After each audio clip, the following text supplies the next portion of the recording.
You're a wonderful sight. Those of you Bela visão. I'm also thinking of all those who are tuned in by television or other. Também penso em todos aqueles que estão assistindo por televisão We are assembled as a nas sedes de estaca.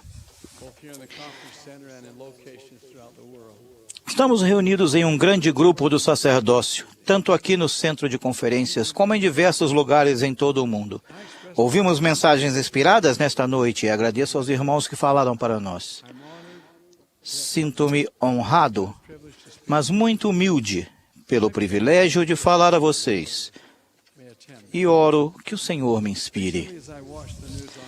Recentemente, quando assisti ao noticiário na televisão, percebi que muitas das principais matérias eram de natureza semelhante, pois contavam tragédias que basicamente tinham raízes em uma única emoção: a raiva. O pai de um bebê foi preso por maltratar a criança. Afirmava-se que o choro do bebê tinha enfurecido o pai a tal ponto que ele quebrou um dos membros e várias costelas da criança. Foram alarmantes as notícias do aumento da violência das gangues e do aumento acentuado dos assassinatos praticados por elas. Outra notícia daquela noite foi sobre uma mulher baleada pelo marido, de quem estava separada e que teve um ataque de ciúme e fúria ao encontrá-la com outro homem. E, naturalmente, não faltaram as habituais coberturas de guerras e conflitos no mundo inteiro. Pensei nas palavras do salmista: deixa a ira e abandona o furor. Há muitos anos, um jovem casal veio ao meu escritório e perguntou-me se poderia entrar para pedir alguns conselhos. Disseram que tinham passado por uma tragédia e que seu casamento corria grande risco. Marcamos uma entrevista. A tensão entre marido e mulher era visível quando entraram em minha sala. No início, sua história desenrolou-se aos poucos, com o marido falando hesitante e a mulher chorando em silêncio e falando bem pouco.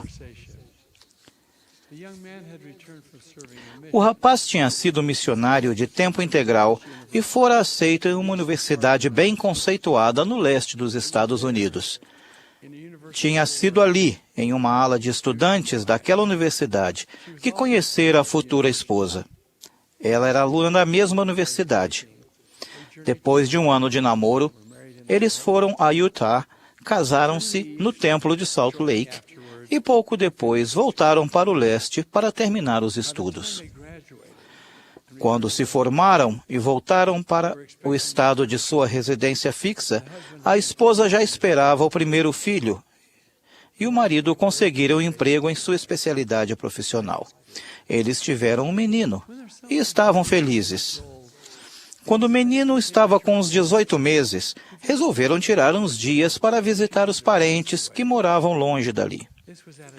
Nessa época, quase não se ouvia falar em cadeirinhas para levar bebês no carro, nem em cintos de segurança para os adultos, e quase ninguém os usava. O pai e a mãe viajavam no banco da frente, levando o bebê entre eles. Durante a viagem, marido e mulher se desentenderam. Depois de tantos anos, já não me lembro mais do motivo. O que eu me lembro é que a discussão virou briga e eles começaram a gritar um com o outro. É claro que com isso o bebê começou a chorar, o que, de acordo com o que contou o marido, deixou-o ainda mais furioso. Totalmente descontrolado, o marido pegou um brinquedo que o filho derrubara no banco e jogou em direção à mulher. Ele não acertou a mulher, mas o brinquedo atingiu seu filho, e o ferimento resultou em uma lesão cerebral que deixou a criança deficiente pelo resto da vida. Essa foi uma das situações mais trágicas que já vi. Dei-lhes conselhos e incentivo. Conversamos sobre compromisso e responsabilidade, sobre aceitação e perdão. Falamos do afeto e do respeito que precisava voltar a existir naquela família. Lemos palavras de consolo nas Escrituras. Oramos juntos. Apesar de eu não ter mais sabido notícias deles desde aquele dia, há tanto tempo, eles já sorriam em meio às lágrimas ao saírem de minha sala. Todos esses anos, desejei que eles tivessem tomado a decisão de ficar juntos com o consolo e a bênção do Evangelho de Jesus Cristo. Penso neles sempre que leio as palavras: a raiva não resolve nada, não constrói nada, mas pode destruir tudo. Todos já tiveram raiva. Às vezes porque as coisas não saem como queremos, outras vezes como reação a algo que alguém nos diz. Às vezes ficamos com raiva quando as pessoas não agem como queremos que elas ajam. Outras vezes quando temos que esperar algo por mais tempo do que imaginávamos. E outras vezes ficamos com raiva quando outras pessoas não veem as coisas como nós vemos. São inúmeras as coisas que nos causam raiva. Há ocasiões em que ficamos zangados com injúrias e injustiças imaginárias. O presidente Heber J. Grant, 7º presidente da igreja, contou que, já adulto, mas ainda jovem, prestou serviços a um homem que lhe enviou como pagamento um cheque de $500 e uma carta desculpando-se por não poder pagar mais. Depois, o presidente Grant fez outro trabalho para um outro homem e disse que dessa vez foi algo 10 vezes mais difícil, que deu 10 vezes mais trabalho e levou muito mais tempo. Dessa vez, o homem enviou um cheque de $150. O jovem Heber considerou isso uma grande injustiça. Primeiro, ficou ofendido e depois furioso. Ele contou o ocorrido a um amigo mais velho que lhe perguntou: esse homem tinha a intenção de ofender você? O presidente Grant respondeu: não. Ele disse aos meus amigos que me pagou uma bela quantia. O amigo mais velho replicou: é um tolo aquele que se ofende quando não há intenção de ofender. O apóstolo Paulo perguntou em Efésios capítulo 4, versículo 26 da tradução de Joseph Smith: podeis irar-vos e não pecar? Não se ponha o sol sobre a vossa ira. Eu lhes pergunto, será possível sentir o Espírito do Pai Celestial quando estamos irados? Não sei de nenhuma situação em que isso aconteça. Em 3º Nefe, no livro de Mórmon, lemos: não haverá disputas entre vós, pois em verdade vos digo que aquele que tem o espírito de discórdia não é meu, mas é do diabo, que é o pai da discórdia, e leva a cólera ao coração dos homens para contenderem uns com os outros. Eis que esta não é minha doutrina, levar a cólera ao coração dos homens, uns contra os outros. Esta, porém, é minha doutrina, que estas coisas devem cessar. Enfurecer-se é ceder à influência de Satanás. Ninguém pode deixar-nos zangados. Zangamo-nos por escolha própria. Se quisermos ter um bom espírito em todos os momentos, precisamos decidir refrear-nos e não nos zangar. Testifico que isso é possível. A raiva é instrumento de Satanás e é destrutiva de muitas formas. Acredito que a maioria de nós conheça a história triste de Thomas B. Marsh e sua esposa, Elizabeth. O irmão Marsh foi um dos primeiros apóstolos modernos a ser chamado após a restauração da igreja na Terra. Ele chegou a tornar-se o presidente do Quórum dos 12 Apóstolos. Quando os santos estavam em Far West, no Missouri, Elizabeth Marsh, que era mulher de Thomas, e uma amiga, a irmã Harris, decidiram entrar numa troca de leite entre si para fazer mais queijo do que conseguiriam normalmente. Para garantir que tudo fosse justo, elas concordaram em não guardar o último leite da ordenha, mas ceder o leite todo, inclusive o do final da ordenha. Esse leite do final da ordenha é o mais gordo, o que tem mais nata. A irmã Harris cumpriu o acordo, mas a irmã Marsh queria que seu queijo ficasse ainda mais delicioso e guardava meio litro desse leite mais gordo de cada vaca e mandava o restante para a irmã Harris sem essa parte gorda. Por causa disso, as duas mulheres brigaram. Já que elas não conseguiram chegar a um acordo, o caso foi levado à apreciação dos mestres familiares. Eles acharam que Elizabeth Marsh era culpada de não cumprir o acordo. Ela e o marido não gostaram dessa decisão e o caso foi levado ao bispo para ser julgado pela igreja. O tribunal do bispo concluiu que o leite gordo fora indevidamente retido e que a irmã Marsh violara o acordo feito com a irmã Harris. Thomas Marsh apelou ao sumo conselho e os integrantes desse conselho confirmaram a decisão do bispo. Então ele apelou à primeira presidência da igreja. Joseph Smith e seus conselheiros avaliaram o caso e mantiveram a decisão do sumo conselho. O elder Thomas B. Marsh, que tomou partido da esposa durante todo o processo, foi ficando mais raivoso diante de cada uma dessas decisões. Na verdade, sua raiva foi tanta que procurou um magistrado e jurou que os Mormons eram hostis ao estado do Missouri. Seu testemunho levou, ou pelo menos foi um dos fatores que levou, à cruel ordem de extermínio decretada pelo governador Lilburn Boggs, que obrigou 15 mil membros da igreja a abandonarem suas casas e causou o terrível sofrimento e as mortes que se seguiram. Tudo isso aconteceu por causa de uma briga num caso de troca de leite e nata. Após 19 anos de rancor e perdas, Thomas B. Marsh foi ao Vale do Lago Salgado e pediu perdão ao presidente Brigham Young. O irmão Marsh também escreveu a Heber C. Kimball, primeiro conselheiro na primeira presidência, contando a lição que aprendera.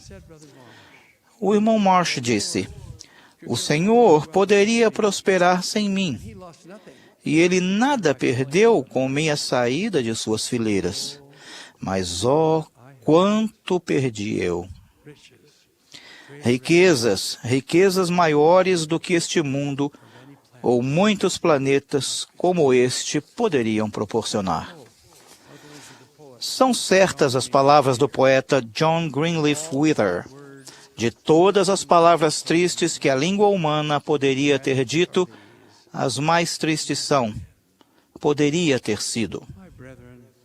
Irmãos, todos estamos sujeitos a sentimentos que, se não forem refreados, podem levar à ira. Sentimos descontentamento, irritação ou hostilidade, e se assim decidirmos, perdemos a paciência e ficamos irados com os outros. Ironicamente, as pessoas com quem nos iramos muitas vezes são de nossa própria família. São as pessoas a quem mais amamos. Há muitos anos, li no jornal a seguinte nota da Associated Press. Um senhor idoso revelou, no funeral de seu irmão com quem dividia desde a juventude uma cabana de um cômodo perto de Canisteo, em Nova York, que depois de uma briga, eles traçaram uma risca de giz dividindo o cômodo ao meio, e que nenhum deles jamais cruzara aquela linha ou dirigirá uma única palavra ao outro depois disso. E isso foi há 62 anos. Pensem nas consequências dessa raiva. Que tragédia! Que tomemos a decisão consciente, sempre que for preciso, de não nos enraivecermos e de não dizer as palavras ásperas e agressivas que ficarmos tentados a dizer. Gosto muito da letra do hino escrito pelo elder Charles W. Penrose, que fez parte do Quórum dos 12 e da primeira presidência no início do século XX. São elas: amansa teu temperamento, domina teu gênio impulsivo, sem embotar a emoção. Deixes que a sabedoria controle a tua ação. Amansa teu temperamento, a calma clareia a visão. Enquanto a emoção fervilhante cega o homem mais sensato, destrói toda a clara razão. Todos nós aqui somos portadores do sacerdócio de Deus. O juramento e convênio do sacerdócio é para todos nós. Para os portadores do sacerdócio de Melquisedeque, esse juramento é a declaração de nossa obrigação de ser fiéis e obedientes às leis de Deus e de magnificar os chamados que recebemos. Para os portadores do sacerdócio arônico, ele é o pronunciamento do dever e da responsabilidade futuros, para que vocês se preparem desde já. Esse juramento e convênio foi dado pelo Senhor nestas palavras: pois aqueles que forem fiéis de modo a obter esses 2 sacerdócios de que falei, e a magnificar seu chamado, serão santificados pelo Espírito para a renovação do corpo. Tornam-se os filhos de Moisés e de Arão, e a semente de Abraão, e a igreja e reino, e os eleitos de Deus. E também todos os que recebem este sacerdócio, a mim me recebem, diz o Senhor. Pois aquele que recebe os meus servos, a mim me recebe, e aquele que me recebe a mim, recebe a meu Pai. E aquele que recebe a meu Pai, recebe o reino de meu Pai. Portanto, tudo o que meu Pai possui, ser-lhe-á dado. Irmãos, grandes promessas nos aguardam, se formos leais e fiéis ao juramento e convênio do precioso sacerdócio dos quais somos portadores. Que sejamos filhos dignos do Pai Celestial, que sejamos um exemplo em casa e cumpramos fielmente todos os mandamentos, que não alimentemos hostilidade contra ninguém, mas sejamos pacificadores, tendo sempre na lembrança a admoestação do Salvador. Nisto todos conhecerão que sois meus discípulos, se vos amardes uns aos outros. Essa é minha súplica e minha oração ao final desta grande reunião do sacerdócio. E é também minha humilde e sincera oração. Eu amo vocês, irmãos, com todo o meu coração e alma, e oro pelas bênçãos do Pai Celestial para cada um de vocês, em sua vida, em seu lar, em seu coração, em sua alma, em nome de Jesus Cristo. Amém.